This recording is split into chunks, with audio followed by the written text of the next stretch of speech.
El santo, después de dejar intactos todos los nudos puestos a su cargo, se perdía en ensoñaciones. Se preguntaba por qué no se hundía el barco. Estaba tan poco habituado a pensar que encontraba novedosa y entretenida la actividad mental. Tengo que salir más, se decía. Debía de haber, suponía, razones físicas claras y contundentes para que una nave, aun siendo más pesada que el agua, no se fuera a pique. Pero cuáles eran esas razones era otro cantar. Lo mismo los nudos de las jarcias, que había estado mirando un rato antes como un embrujado. Su pensamiento le decía que había una serie de maniobras, quizás bastante simples y que seguramente en retrospectiva parecerían obvias, para desatarlos, pero la naturaleza y orden de estas maniobras estaban fuera de su alcance. Como no estaba del todo desprovisto de inteligencia, a pesar del poco uso que había hecho de esta en su larga vida, concluía que el pensamiento tenía dos fases, equivalentes a dos eras históricas. Una en la que veía sobre qué había que pensar y otra en la que pensaba en eso y respondía a las preguntas suscitadas. A él le gustaba la primera, aun sabiendo que era un preliminar sin consecuencias.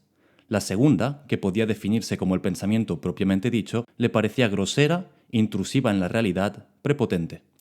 La poesía del pensamiento se detenía antes de los resultados, en la visión de sus misterios. Hola a todos, hoy os quería comentar otra de mis lecturas recientes, que es una novela de César Aira de 2014 titulada El Santo. Es una novela bastante corta, con una estructura muy tradicional. Tiene un narrador extradiegético en tercera persona omnisciente. Para los que no sepáis lo que significan estas palabras, narrador extradiegético, intradiegético, homodiegético, heterodiegético, y de ver mi vídeo sobre Pedro Páramo de Juan Rulfo, donde explico un poco todo esto, ¿vale? Lo dicho, narrador muy típico, extradiegético en tercera persona omnisciente, muy tradicional. Hay una sucesión cronológica de acontecimientos, con una cronología lineal que no se ve saboteada ni desmontada en ningún momento, y sin perturbaciones, básicamente. Una estructura tradicional sin perturbaciones, todo ello formado por capítulos cortos, muy cortitos, de lectura muy fácil y rápida, ¿no? El argumento, que a mí el argumento fue lo que me dio ganas de leer esta novela. Os lo cuento un poquito rápidamente. El argumento es el siguiente. El protagonista es un santo en la Edad Media que vive en un pueblo de Cataluña y que ha pasado su vida haciendo milagros. Y resulta que ahora está a punto de morir, está muy mayor, y decide que quiere regresar a su Italia natal, puesto que él es italiano, para morir en su tierra, ¿no? Tranquilamente. Claro, esto a los poderes fácticos del pueblo catalán donde vive no les gusta nada, porque pensad que este pueblo está haciendo verdaderas fortunas gracias al santo, por todos los feligreses y los fieles que acuden, vienen a pedir milagros o a observar los milagros o a conocer al santo, a tocarlo, etcétera, etcétera, ¿no? Entonces ahí la gente se está gastando muchísimo dinero y las autoridades del pueblo, en particular las autoridades religiosas, deciden que no pueden quedarse sin su gallina de los huevos de oro. Entonces piensan en varios planes para forzarlo a quedarse y al final el plan definitivo con el que se quedan es asesinarlo. Contratan a un asesino llamado Cobalto para acabar con la vida del santo. ¿Y cuál es la idea? La idea es, si lo asesinan y conservan las reliquias en el pueblo, eso les va a dar todavía más dinero, puesto que la gente seguirá viniendo a venerar las reliquias, a pedirle milagros a las reliquias, etcétera, etcétera. Así que el influjo de gente va a seguir siendo constante y no van a tener que mantener al santo, ni tener que escucharle, ni soportarle, ni nada. Así que es una solución ideal. Contratan a este asesino y resulta que el santo se escapa de su asesinato, se libra de su asesinato sin querer, simplemente porque la noche en la que iba a ser asesinado tiene una pesadilla, se levanta en pánico y sale corriendo, ¿no? Un poco, y se libra de la muerte un poco como Mr. Magoo, ¿no? Tiene su pesadilla y sale corriendo y ya está, resuelto el tema. Entonces, claro, corre tanto y está el hombre en semejante estado de pánico por la pesadilla que acaba de tener, que acaba cayendo al mar. Y ahí es donde empiezan toda una serie de peripecias. Está en el mar y primero lo rescata un barco de pescadores griegos. Y los pescadores griegos no saben qué hacer con él, así que lo ponen a deshacer nudos. O al menos esa es su intención. Después, el barco de pescadores griego es atacado por un buque de traficantes de esclavos turcos. Entonces capturan a toda la tripulación, los adormecen a todos con opio y los llevan hasta África. Digo África entre comillas porque el África que presenta César Aira, luego lo comento un poco más, es una África muy imprecisa, sin realmente división entre países ni nada, es todo muy impreciso, muy vago. Lo llevan hasta África, donde lo adquiere, lo compra un señor de la guerra llamado Abdul Malik.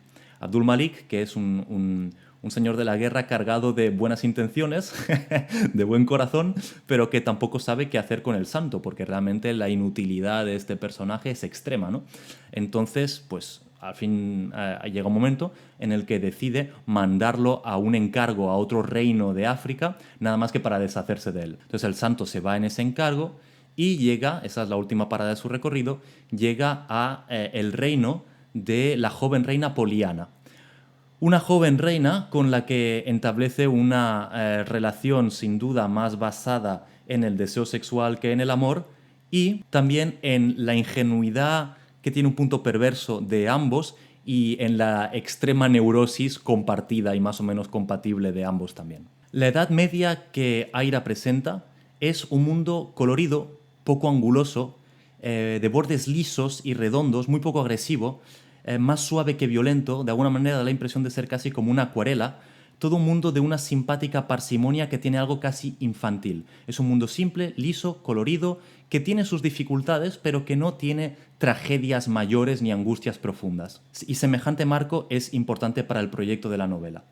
¿Cuál es el proyecto de la novela? El relato gira en torno a un personaje, el Santo, que es un santo sin nombre. Nunca sabemos cómo se llama, solo la novela se refiere a él como el Santo, del que se dice que hace milagros o que ha pasado su vida haciendo milagros. Ahora bien, no sabemos qué milagros, ni cómo los hace, ni en qué consisten, ni nunca le vemos hacer uno. Eso no sabemos. Nunca le vemos hacer un milagro, pero se dice que ha pasado su vida haciendo milagros y por la forma en la que el santo piensa y habla de sus milagros, parece que los haga como quien hace sillas, ¿no? Con la banal cotidianidad de un artesano más o menos mediocre y más o menos apasionado por su trabajo. El santo emerge al mundo, sale al mundo, solo cuando está a punto de morir, ya en su vejez. De esta forma se construye como una especie de parodia de Abraham, Abraham, el personaje bíblico, al que Dios llama a la aventura, al que Dios le pide que abandone por fin la casa de su padre y salga al mundo cuando ya es un anciano. Aquí tenemos una versión con el santo, tenemos una versión absurda e ingenua de Abraham, ¿no? Es una especie de versión medieval absurda e ingenua de este personaje. Y el santo va a descubrir el mundo desde la perplejidad más extrema y desde la más absoluta falta de pensamiento. Su relación con el mundo es completamente lisa, pero no es el único personaje que se relaciona con el mundo así. El señor de la guerra, Abdul Malik, por ejemplo, se nos dice de él que parecería formidable si no tuviera siempre un aire de confusión y de perplejidad, ¿no? Y es un personaje interesante. Es un adelantado a su época por el hecho de que, bueno, es un hombre muy rico, pero que no ha hecho su fortuna guerreando, a pesar de ser un señor de la guerra. Ha hecho su enorme fortuna construyendo pequeños sonajeros de madera que ha ido comercializando porque a la gente se ve que le gustan mucho, ¿no? Y de ahí sale su fortuna.